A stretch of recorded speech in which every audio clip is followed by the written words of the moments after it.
Everyone, welcome back. पिछली बार जो है हमने ट्राई अल्किल एल्यूमिनियम यानी कि ऑर्गेनो एल्यूमिनियम के स्ट्रक्चर और बॉन्डिंग के बारे में बात की थी। नाउ इस बार जो है हम मेटल इथिलीनिक कॉम्प्लेक्स के बारे में डिस्कस करने वाले हैं, जो कि बहुत ज़्यादा इम्पॉर्टेंट है एग्ज़ाम पॉइंट ऑफ व्यू से भी, और अगर आप कोई और प्रिपरेशन कर रहे हैं जैसे कि CSIR नेट ये सब, तो उसके पॉइंट ऑफ व्यू से भी। ठीक है, तो डिस्कस करते हैं आज का टॉपिक मेटल इथिलीनिक कॉम्प्लेक्स। तो सबसे पहले जो हमारा हेडिंग है उसी में हम यहाँ पर देख रहे हैं कि मेटल होगा, इथिलीन होगा और उनका कॉम्प्लेक्स होगा। ठीक है, तो मेटल कोई भी हमारा हो सकता है। जनरली यहाँ पर हम ट्रांजिशन मेटल के बारे में बात करते हैं। ठीक है, transition metal means D block metals. ठीक है, स्कैंडियम, टिटेनियम, वैनेडियम, ठीक है, सिल्वर, गोल्ड, प्लैटिनम, तो ये सारे क्या है, डी ब्लॉक के मेटल्स है। तो all these metals are able to form complex with ethylene. ठीक है, able to form complex with olefin. Olefin is nothing but alkenes. ठीक है, अब अल्कीन्स का स्ट्रक्चर हमें पता है, कार्बन और कार्बन के बीच में क्या होता है, डबल बॉन्ड। कार्बन और कार्बन के बीच में क्या होता है, double bond. So this is the structure of alkyne. तो इस तरीके से जो है मेटल और अल्कीन के बीच में, इथिलीन के बीच में किस तरीके का कॉम्प्लेक्स फॉर्म होता है उसके बारे में आज हम यहाँ पे डिस्कस करने वाले हैं। सो ये जो कॉम्प्लेक्स है ये बहुत ज़्यादा इंटरेस्टिंग है। इंटरेस्टिंग क्यों है, क्योंकि जनरली कोई भी ऑर्गेनोमेटालिक कंपाउंड अगर हम ले लें, ठीक है, तो उसमें हमारे पास क्या होता है, मेटल होता है, कार्बन होता है, ठीक है, आर ग्रुप, कोई भी क्या होगा हमारे पास, आर ग्रुप। और मेटल से आइदर हमारे पास हाइड्रोजन अटैच होगा या फिर हमारे पास मेटल से भी कोई आर ग्रुप अटैच होगा। तो ये इस तरीके के जनरली हमारे ऑर्गेनोमेटालिक कंपाउंड्स होते हैं। तो यहाँ पे जो भी हमारी बॉन्डिंग होती है वो नॉर्मल कोऑर्डिनेशन बॉन्डिंग होती है। ठीक है, नॉर्मल कोऑर्डिनेशन बॉन्डिंग होती है जिसमें लिगैंड क्या करता है, अपने shared pair of electrons, sorry unshared pair of electrons और लोन पेयर किसको देता है, मेटल को। किसको देता है, मेटल को। तो ये जनरली हमारे ऑर्गेनोमेटालिक केमिस्ट्री में अब तक हमने देखा। नाउ ये जो मेटल इथिलीनिक कॉम्प्लेक्स है इसमें बॉन्डिंग डिफरेंट टाइप की होती है। ठीक है, तो वो कैसे होती है, तो सबसे पहले हम बात कर लेते हैं कि मेटल के बारे में, किस तरीके के मेटल्स इसमें इन्वॉल्व होंगे। तो जनरली ट्रांजिशन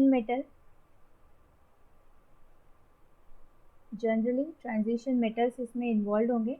ठीक है, डी ब्लॉक मेटल्स भी उन्हें कहा जाता है, डी ब्लॉक मेटल्स। नाउ ये जो मेटल्स है इसमें पहले ऐसे अजम्पशन था कि हायर ट्रांजिशन मेटल्स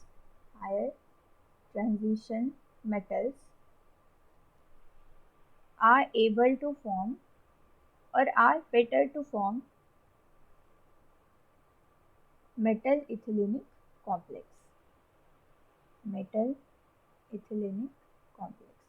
अब ये हायर ट्रांजिशन मेटल कौन होते हैं, तो हायर ट्रांजिशन मेटल वो होते हैं जिनका एटॉमिक नंबर ज़्यादा होता है। ठीक है, जिसका एटॉमिक नंबर ज़्यादा होता है, हेवी ट्रांजिशन मेटल्स। तो ये जो हेवी ट्रांजिशन मेटल्स है इसका एग्जांपल है प्लैटिनम, ठीक है, गोल्ड, ये सारे जो है 4D सीरीज 5D सीरीज के मेंबर्स हैं। तो और जो लाइटर ट्रांजिशन एलिमेंट्स है 3D सीरीज के member, scandium, titanium, vanadium, chromium, iron, ये सब भी मेटल इथिलीनिक कॉम्प्लेक्स फॉर्म करते हैं।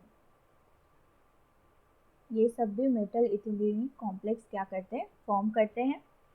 और ये जो है अभी न्यूली इस्टेब्लिश्ड हुआ है, न्यूली ये क्या हुआ है, इसके ऊपर रिसर्च हुआ है कि लाइटर ट्रांजिशन एलिमेंट्स भी मेटल इथिलीनिक कॉम्प्लेक्स फॉर्म कर सकते हैं।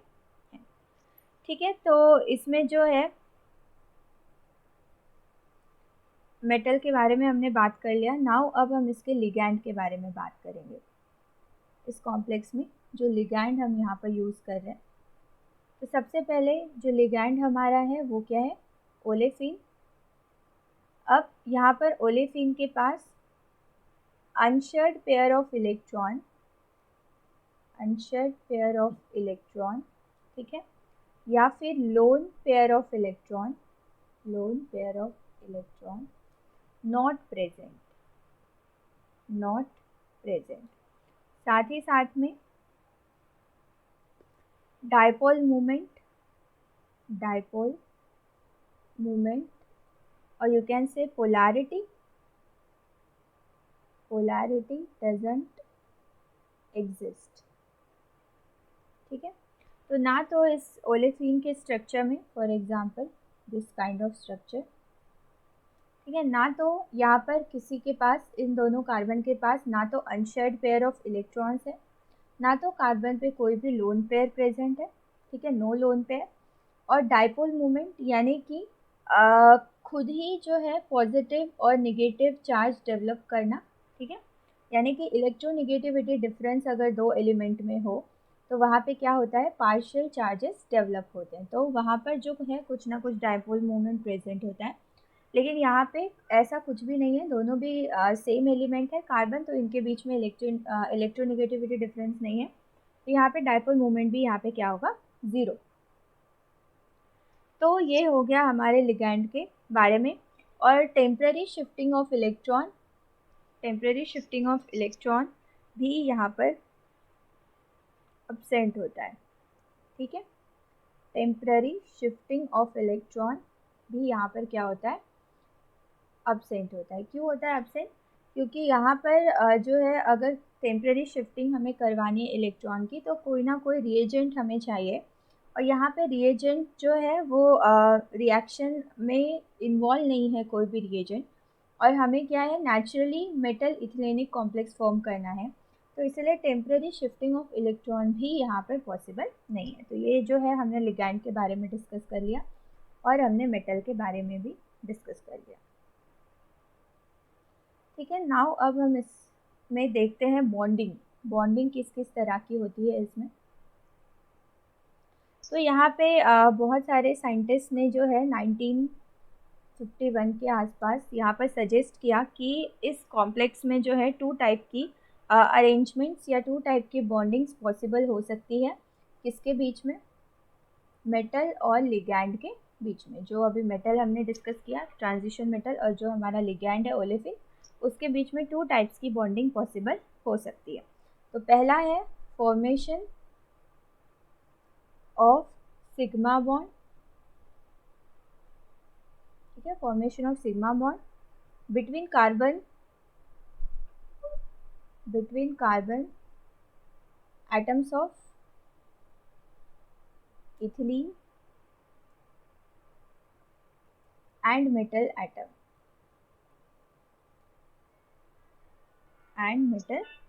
ठीक है। तो इसमें है कि सिग्मा बॉन्ड फॉर्म हो सकता है कार्बन एटम और इथिलीन के मेटल एटम के बीच में, ठीक है। तो यहाँ पर देखो इथिलीन का स्ट्रक्चर बना लेते हैं और यहाँ पे कंसिडर करते हैं मेटल, ठीक है। तो इस तरीके का सिग्मा बॉन्ड इन दोनों के बीच में फॉर्म हो सकता है। उसके बाद में सेकेंड टाइप की जो बॉन्डिंग इन्होंने बताई है वो ये है कि formation of pi bond between metal and ligand, between metal and ligand. एक और इन्होंने बोला कि दूसरे टाइप की जो बॉन्डिंग हो सकती है वो ये हो सकती है कि मेटल और लिगैंड, यानी कि ये हमारा लिगैंड है, ठीक है, तो इसके बीच में कौन सी बॉन्डिंग हो सकती है, पाई बॉन्डिंग, इस तरीके की बॉन्डिंग हो सकती है पाई बॉन्डिंग, ठीक है। पाई बॉन्ड में डबल बॉन्ड फॉर्मेशन टाइप का हो सकता है। तो ये दो टाइप की बॉन्डिंग यहाँ पर पॉसिबल है। अब ये बॉन्डिंग किस तरीके से होती है इसको हमें क्या करना है, वन बाय वन समझना है। तो अब यहाँ दोनों भी केसेस हम वन बाय वन क्या करने वाले हैं, डिस्कस करने वाले हैं। तो फर्स्ट जो हमारा केस है, तो अगर इथिलीन मॉलिक्यूल में जो है इथिलीनिक मेटल कॉम्प्लेक्स, इसमें ये दोनों चीज़ें साइमल्टेनियसली होती है, साइमल्टेनियसली, ठीक है। यानी कि सिग्मा बॉन्ड भी बनता है, ठीक है, सिग्मा बॉन्ड भी बनता है मेटल और इथिलीन मॉलिक्यूल के कार्बन के बीच में, प्लस पाई बॉन्डिंग भी बनता है मेटल और इथिलीन के बीच में, ठीक है। तो ये किस तरीके से होता है देखते हैं। तो यहाँ पर जो हमारे कार्बन एटम है Rn sp2 हाइब्रिडाइजेशन, तो ये जो हमारे दोनों कार्बन एटम है यहाँ पर, ये दोनों भी sp2 हाइब्रिडाइजेशन है, ठीक है। वन बाय वन हमें इसे समझना है। तो हमने क्या बोला कि 2 टाइप्स की बॉन्डिंग हो सकती है, एक तो मेटल और इथिलीन के बीच में सिग्मा बॉन्ड फॉर्म हो सकता है, और एक तो मेटल और इथिलीन के बीच में पाई बॉन्ड फॉर्म हो सकता है। तो ये दोनों बॉन्डिंग साइमल्टेनियसली होती है, कैसे होती है इसको हमें क्या करना है, देखना है। बट जब हमने स्टडी किया इस कॉम्प्लेक्स का NMR में और इसमें, तो हमें ये पता चला कि इसमें पाई बॉन्ड जो है प्रेजेंट नहीं है, और सिंगल बॉन्ड के कैरेक्टरिस्टिक्स ज़्यादा है, लेकिन उसमें भी परफेक्टली सिंगल बॉन्डिंग नहीं है। तो ऐसा क्यों हुआ वो हम अभी देखने वाले हैं। तो सबसे पहले हमें ये देखना है कि लिगैंड में ये जो दोनों कार्बन है उसका क्या है, sp2 हाइब्रिडाइजेशन है, ठीक है। ओब्वियसली यहाँ पर 3 सिंगल बॉन्ड्स है, तो ये sp2 हाइब्रिडाइजेशन में होगा। उसके बाद में इसके पास जो कार्बन के पास जो pz ऑर्बिटल्स है, कार्बन के पास जो ये pz ऑर्बिटल्स है, ये इस प्लेन के क्या है, परपेंडिकुलर है। This orbitals overlap to form a pi bond, और ये जो ऑर्बिटल्स है pz ऑर्बिटल्स, ये ओवरलैप होंगे और पाई बॉन्ड फॉर्म करेंगे,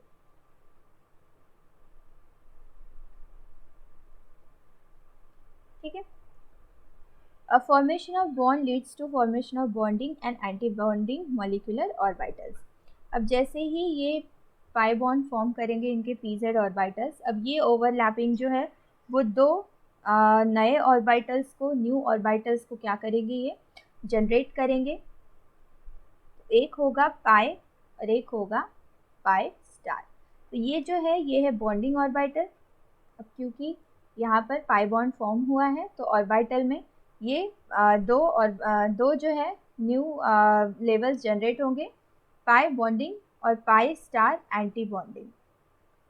ये दो ऑर्बिटल्स यहाँ पे जनरेट हुए, पाई बॉन्डिंग और पाई स्टार एंटी बॉन्डिंग, ठीक है। अब इतना हमें पता चल गया, इसको एक बार हम रिवाइज कर लेते हैं ताकि कोई कंफ्यूजन ना हो। तो हमने क्या देखा यहाँ पर कि मेटल और लिगैंड, मेटल और लिगैंड में सिग्मा बॉन्ड फॉर्म हो सकता है, ठीक है, और पाई बॉन्ड फॉर्म हो सकता है, ठीक है। तो उसके लिए सबसे पहला जो स्टेप है उसमें क्या होगा कि जो कार्बन है हमारा यहाँ पे वो क्या है, sp2 हाइब्रिडाइजेशन में है, और इसके बाद एक pz ऑर्बिटल है, ठीक है। ये pz ऑर्बिटल जब ओवरलैप होगा तो क्या बनाएगा, पाई बॉन्ड, ठीक है।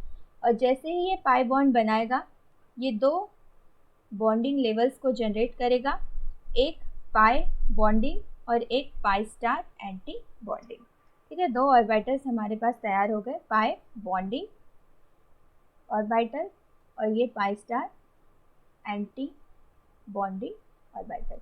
मतलब इसका मतलब ये है कि ये जो pz ऑर्बिटल जो कार्बन के पास में प्रेजेंट है वही ओवरलैपिंग में पार्टिसिपेट कर रहा है, वही मेटल इथिलीनिक कॉम्प्लेक्स बनाने में पार्टिसिपेट कर रहा है, क्योंकि इसके पास ना तो अनशेयर्ड पेयर ऑफ इलेक्ट्रॉन्स है ना तो लोन पेयर ऑफ इलेक्ट्रॉन्स है।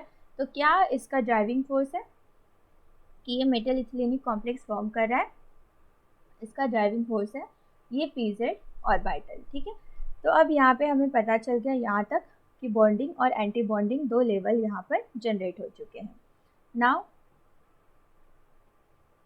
नेक्स्ट, तो जो बॉन्डिंग ऑर्बिटल्स है हमारे, ठीक है, जो दोनों बॉन्डिंग और जो हमारा पाई बॉन्डिंग ऑर्बिटल है वो उसके पास में कितने इलेक्ट्रॉन्स हैं, पाई बॉन्डिंग ऑर्बिटल के पास में 2 इलेक्ट्रॉन्स है। ठीक है, ये ओवरलैप किसके साथ में होने वाले हैं, मेटल आयन के साथ में। ठीक है, मेटल के पास ये जो ट्रांजिशन मेटल है डी ब्लॉक मेटल्स है। ठीक है, फॉर एग्जांपल कोई एक मेटल ले लेते हैं ताकि हमें इजीली समझ में आ जाए। तो क्रोमियम ले लेते हैं। ठीक है, ये डी ऑर्बिटल है 3d और ये 4s। तो यहाँ पे 2 इलेक्ट्रॉन्स प्रेजेंट रहेंगे और यहाँ पे 4 इलेक्ट्रॉन्स प्रेजेंट रहेंगे। ठीक है, क्रोमियम एटॉमिक नंबर 24। तो यहाँ पे देखो ये डी ऑर्बिटल क्या है, एम्प्टी है, एम्प्टी है और यहाँ पर वैकेंट स्पेस है, किसके लिए, इलेक्ट्रॉन्स के लिए। इलेक्ट्रॉन्स के लिए क्या है यहाँ पर, वैकेंट स्पेस। तो ये जो pi bonding orbital of ligand, ये जो pi bonding orbital of ligand है, इसके पास कितने इलेक्ट्रॉन है, 2 इलेक्ट्रॉन है। तो ये 2 इलेक्ट्रॉन इस मेटल के एम्प्टी ऑर्बिटल में क्या करेगा, शेयर करेगा। ठीक है, शेयर करने के बाद में क्या हो जाएगा, electron density is transferred from ligand to metal. अब क्योंकि लिगैंड ने अपना जो ऑर्बिटल है, ठीक है, उसका इलेक्ट्रॉन यहाँ पे ट्रांसफ़र किया है, तो इलेक्ट्रॉन डेंसिटी मतलब कि इलेक्ट्रॉन्स कहाँ से कहाँ ट्रांसफर्ड हुआ है, इलेक्ट्रॉन्स ट्रांसफर्ड हुआ है लिगैंड टू मेटल। समझ में आया, क्योंकि पाई बॉन्डिंग ऑर्बिटल जनरेट हुआ था इसके पीजेड ऑर्बिटल से। ठीक है, ये पीजेड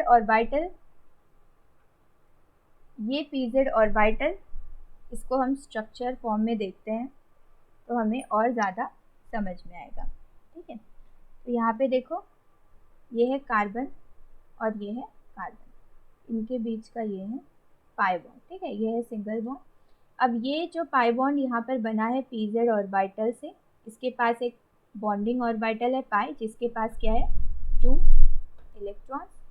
और यहाँ पर मेटल के पास है एम्प्टी डी ऑर्बिटल। ठीक है, जो हमने डी ऑर्बिटल अभी देखा।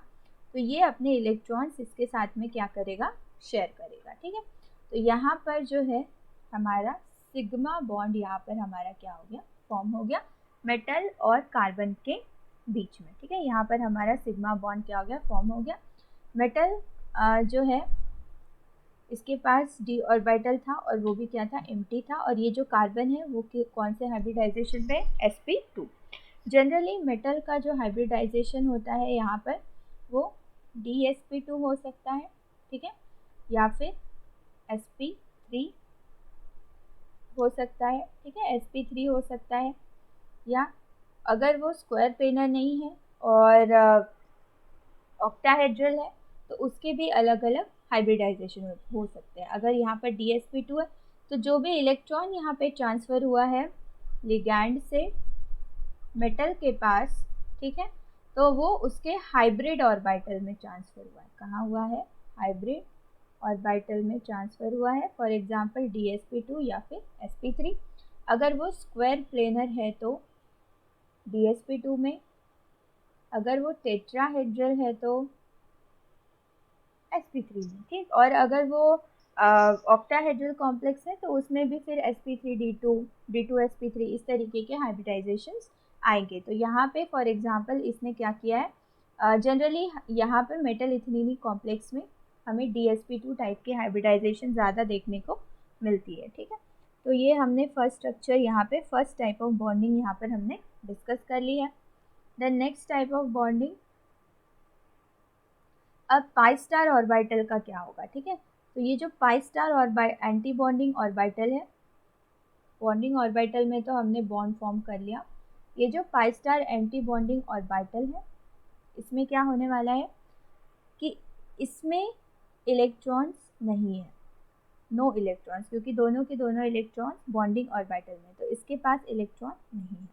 ये किसके साथ में ओवरलैप होगा, ओवरलैप्स विथ inner filled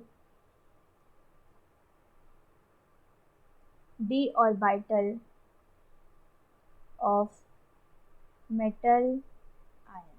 ठीक है, overlaps with inner field d orbital of metal ion, यानी कि मेटल आयन जो है उसके डी ऑर्बिटल में जो इलेक्ट्रॉन्स है उसके साथ में ये क्या करेगा, अब ओवरलैप करेगा, कौन सा, पाई स्टार एंटी बॉन्डिंग ऑर्बिटल। उसके बाद में क्या होगा, अब जो इलेक्ट्रॉन डेंसिटी है वो मेटल से लिगैंड की तरफ क्या होगी, ट्रांसफर होगी, ठीक। And this effect is called synergistic effect. अब ये कैसे होता है उसको देख लेते हैं। जो पहला वाला केस था, केस ए और केस बी। पहले वाले केस में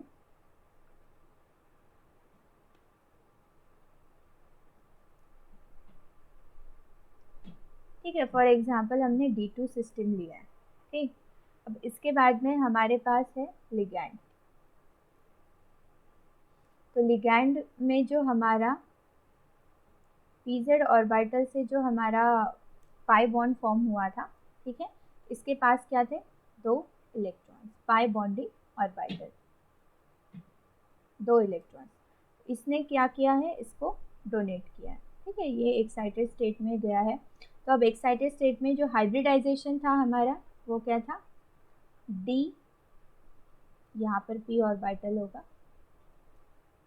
DsP2, ठीक है, ये एक D का, यहाँ पर S और यहाँ पे P2, इस तरीके का हमारा हाइब्रिडाइजेशन था। तो फॉर एग्जांपल यहाँ पे एक इलेक्ट्रॉन है, ठीक, और यहाँ, तो ये जो एम्प्टी ऑर्बिटल्स है यहाँ पर इसने क्या किया, इलेक्ट्रॉन्स क्या किया, डोनेट किया।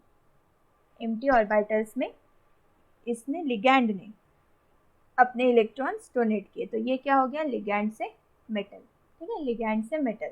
Pi bonding orbital of ligand के पास दो इलेक्ट्रॉन्स थे, उसने मेटल को ट्रांसफर किए, ठीक है। ट्रांसफर किस में किए, हाइब्रिड ऑर्बिटल्स ऑफ मेटल में। और उसके बाद में यहाँ पर क्या किया उसने, बॉन्ड फॉर्म किया, सिग्मा बॉन्ड फॉर्म किया और इस तरीके से स्ट्रक्चर बनाया और लिगैंड से मेटल की तरफ इलेक्ट्रॉन ट्रांसफर किया। अब केस बी में भी हमारे पास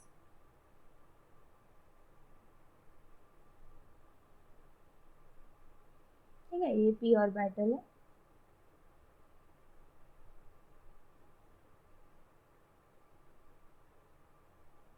तो केस बी में भी हमारे पास यहाँ पे इलेक्ट्रॉन्स है। और अब जो है इसका एंटी बॉन्डिंग ऑर्बिटल, कार्बन का एंटी बॉन्डिंग ऑर्बिटल यानी कि पाई स्टार ऑर्बिटल, अब इसके पास इलेक्ट्रॉन्स नहीं है। मेटल के पाई बॉन्डिंग ऑर्बिटल में दो इलेक्ट्रॉन्स थे, इसके पास इलेक्ट्रॉन्स नहीं है, ठीक। तो ये क्या करेगा, मेटल के पास जो इलेक्ट्रॉन है वो मेटल इसमें ट्रांसफ़र करेगा, ठीक है। तो मेटल के पास जो इलेक्ट्रॉन्स है वो इसके एंटी बॉन्डिंग ऑर्बिटल में ट्रांसफ़र करेगा। तो इसको हम क्या बोलेंगे, electron density transfer from metal to ligand, ठीक है। दो, यानी कि दो केस हुए, पाई बॉन्डिंग से इलेक्ट्रॉन ट्रांसफ़र हुआ मेटल में, और मेटल के inner d orbital, this is inner d orbital, metal के इनर डी ऑर्बिटल से इलेक्ट्रॉन ट्रांसफ़र हुआ लिगैंड में। यानी कि यहाँ पे दोनों केस हुए, लिगैंड से मेटल में ट्रांसफ़र हुआ, मेटल से लिगैंड में। तो इस तरीके से जब मेटल से इलेक्ट्रॉन लिगैंड में ट्रांसफ़र हुआ तो यहाँ पे क्या बना, पाई बॉन्ड, यानी सिग्मा बॉन्ड और pi bond at the same time यहाँ पे क्या हो रहा है, जनरेट हो रहा है। तो इस तरीके का कुछ स्ट्रक्चर है, ठीक।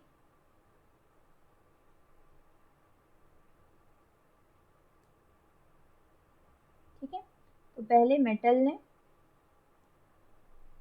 इसके साथ में बॉन्ड फॉर्म किया, ठीक है, ये हो गया सिग्मा बॉन्ड, बॉन्डिंग ऑर्बिटल के साथ जब फॉर्म किया तो, और उसके बाद कार्बन के जो एंटी बॉन्डिंग ऑर्बिटल्स थे उसमें मेटल के D orbitals, inner d orbital ने क्या किया, इलेक्ट्रॉन्स दिए। तो ये क्या हो गया, पाई बॉन्ड, ये क्या हो गया, सिग्मा बॉन्ड। तो इस तरीके से यहाँ पे दोनों टाइप की बॉन्डिंग फॉर्म हुई। तो ये जो बॉन्डिंग है जिसमें मेटल ने वापस से इलेक्ट्रॉन डोनेट किए उसे सिनर्जिस्टिक इफेक्ट भी बोला जाता है, ठीक है, इसे क्या बोला जाता है, सिनर्जिस्टिक इफेक्ट, ठीक है। और ये इससे क्या होता है, इनके बीच में बॉन्ड जो है, इनके बीच में जो बॉन्ड है वो क्या होता है, स्ट्रेंथनिंग होता है, यानी कि स्ट्रॉन्ग होता है। ठीक है, इनके बीच में जो बॉन्ड, क्योंकि पहले सिर्फ क्या था, सिग्मा बॉन्ड था, एक बॉन्ड था जो मेटल और इस इथिलीन के बीच में फॉर्म हुआ। लेकिन अब क्या है, पाई बॉन्ड भी यहाँ पर, एक्चुअली ये एग्जैक्टली पाई बॉन्डिंग नहीं होता है, एग्जैक्टली पाई बॉन्ड नहीं होता है, इसे बैक बॉन्ड कहते हैं। ठीक है, इसे क्या कहते हैं, बैक बॉन्डिंग। तो यहाँ तक जो है बैक बॉन्डिंग का कंसेप्ट है। इसका एक एग्जाम्पल हम देख लेते हैं। एग्जाम्पल है इसका ज़ी सॉल्ट। इसका स्ट्रक्चर है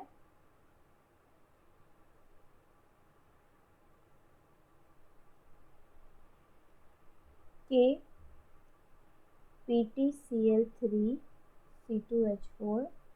नाउ ये जो हमारा इथिलीन है, ये C2H4 यहाँ पर शो कर रहा है। तो यहाँ पर देखो, इसका जब स्ट्रक्चर बनता है तो Pt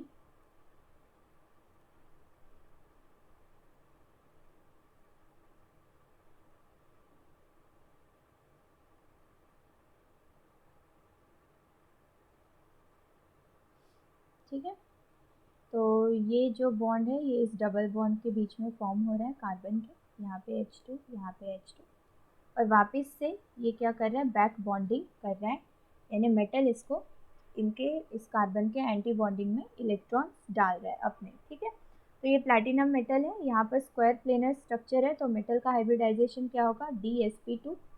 ठीक है, और यहाँ पर इथिलीन के साथ में इसकी क्या हो रही है, बैक बॉन्डिंग हो रही है। जो पाई बॉन्डिंग है इसकी, पाई बॉन्डिंग ओवरलैप हो रही है मेटल के साथ में। ठीक है, pi bonding orbital of this ethylene overlaps with metals hybrid orbital. ठीक है, मेटल के हाइब्रिड ऑर्बिटल के साथ ओवरलैप हो रहा है और उसमें 2 इलेक्ट्रॉन्स क्या कर रहा है, ट्रांसफर कर रहा है। और then pi star anti bonding orbital of this carbon atoms are overlap with inner d orbital of metal and the electron density transfer from metal to ligand। ठीक है, और फर्स्ट केस में electron density transferred from ligand to metal. ठीक है, तो यहाँ पर हमने एग्जाम्पल डिस्कस कर लिया है। अब इसके बाद में किस तरीके से जो है इसको प्रूव किया गया वो हम यहाँ पे देख लेते हैं। तो इसको प्रूव करने के लिए कुछ एविडेंसेस यहाँ पे दिए गए हैं। तो फर्स्ट एविडेंस है इसका एक्सरे डेटा। ठीक है, इसका एक्सरे डेटा इसका फर्स्ट एविडेंस है कि किस तरीके से ऐसे टाइप के कॉम्प्लेक्सेस फॉर्म होते हैं। देखो, ये जो कॉम्प्लेक्स इस तरीके का फॉर्म हुआ है बैक बॉन्डिंग, ये इस तरीके से हुआ कि जैसे कोई बिजनेसमैन है। ठीक है, उस बिजनेसमैन ने अपने कुछ पैसे जो है किसी को दिए हैं स्मॉल टाइम इन्वेस्टमेंट करने के लिए। ठीक है, उसने इन्वेस्ट किए पैसे, और जब उसके पास ज़्यादा पैसे आए तो उसने उसको क्या किए, वापस कर दिया। ठीक है, तो इस तरीके की इसमें जो है सिनर्जिस्टिक इफेक्ट यानी कि बैक बॉन्डिंग तैयार हुई है। ठीक है, तो इनके बीच में जो रिलेशनशिप है वो और अच्छा हो जाएगा। ये और इसको पैसा देगा, ये और इसको वापस पैसे डबल करके या फिर क्या कर सकता है, बिजनेस में इन्वेस्ट करके वापस कर सकता है। तो इसी तरीके से यहाँ पर मेटल और इथिलीन के बीच में बैक बॉन्डिंग होती है। ठीक है, तो जो इसका एक्सपेरिमेंटल एविडेंस है वो इस तरीके से है कि पहला जो बैक बॉन्डिंग होती है इनके बीच में, अल्कीन और मेटल के बीच में, तो इसमें CC बॉन्ड लेंथ जो है, CC बॉन्ड लेंथ जो है वो इंक्रीज हो जाती है अल्कीन की, इंक्रीज हो जाती है अल्कीन की। अब यहाँ पे बॉन्ड लेंथ इंक्रीज होने का क्या मतलब, तो बॉन्ड लेंथ इंक्रीज होने का ये मतलब है कि अगर 2 इलेक्ट्रॉन्स, ठीक है, 2 इलेक्ट्रॉन्स जो है यहाँ पे ये मेटल पे शिफ्ट होते हैं। ठीक है, मेटल पे जब ये शिफ्ट होते हैं और उसके बाद मेटल जब अपने इलेक्ट्रॉन्स कार्बन एटम के एंटी बॉन्डिंग ऑर्बिटल यानी कि पाई स्टार ऑर्बिटल में शिफ्ट करता है, तो पाई स्टार ऑर्बिटल में इलेक्ट्रॉन्स आने की वजह से बॉन्ड ऑर्डर क्या हो जाएगा, डिक्रीज। बॉन्ड ऑर्डर क्या हो जाएगा, डिक्रीज, क्योंकि हमारा जो बॉन्ड ऑर्डर निकालने का फॉर्मूला होता है उसके हिसाब से अगर 5 स्टार एंटी बॉन्डिंग ऑर्बिटल में इलेक्ट्रॉन्स आ जाते हैं तो बॉन्ड ऑर्डर क्या हो जाएगा, डिक्रीज। और अगर बॉन्ड ऑर्डर डिक्रीज हो गया तो बॉन्ड लेंथ क्या हो जाता है, इंक्रीज। बॉन्ड लेंथ क्या हो जाता है, इंक्रीज। ठीक है, तो ये एक एविडेंस है कि 5 स्टार एंटी बॉन्डिंग ऑर्बिटल में इलेक्ट्रॉन्स आए हैं मेटल से। ठीक है, दूसरा इसका एविडेंस है कि जो अल्कीन मॉलिक्यूल्स है, ठीक है, वो पहले क्या थे, प्लेनर स्ट्रक्चर। ठीक है, लेकिन जैसे ही इसमें बॉन्डिंग होती है, जैसे ही इसमें बॉन्डिंग होती है इस तरीके से, तो बॉन्डिंग होने के बाद ये नॉन प्लेनर हो जाते हैं। ठीक है, नॉन प्लेनर हो जाते हैं क्योंकि ऑब्वियसली मेटल के साथ में अगर इसकी एंटी बॉन्डिंग ऑर्बिटल्स रिएक्ट करेंगे और पाई बॉन्ड फॉर्म होगा तो इनका जो ओरिएंटेशन है वो क्या हो जाएगा, चेंज हो जाएगा। उसके बाद में हाइड्रोजन एटम्स जो इसको अटैच होंगे वो भी क्या हो जाएंगे, बेंडिंग अवे, ये भी क्या हो जाएंगे, बेंड हो जाएंगे। उसके बाद CC bond is perpendicular to molecular plane, और ये जो CC बॉन्ड है ये परपेंडिकुलर डायरेक्शन में आ जाएगा। ठीक है, परपेंडिकुलर डायरेक्शन में आ जाएगा, यानी कि इस तरीके से जो है ये प्लेन में परपेंडिकुलर डायरेक्शन में आ जाएगा और इस तरीके से बॉन्ड फॉर्म करेगा। ठीक है, तो ये सारे जो है इसके एविडेंस है। इसके बाद में होमोजीनियस हाइड्रोजनेशन बचता है, विल्किंसन्स कैटलिस्ट वाला, वो हम नेक्स्ट लेक्चर में डिस्कस करने वाले हैं। और उसके बाद कुछ ऑर्गेनो टीन और ऑर्गेनो मर्क्यूरी जो आपके सिलेबस में दिया हुआ है उसके मेथड ऑफ प्रिपरेशन डिस्कस करेंगे। तो 2 लेक्चर में हमारा ये चैप्टर ख़त्म हो जाएगा।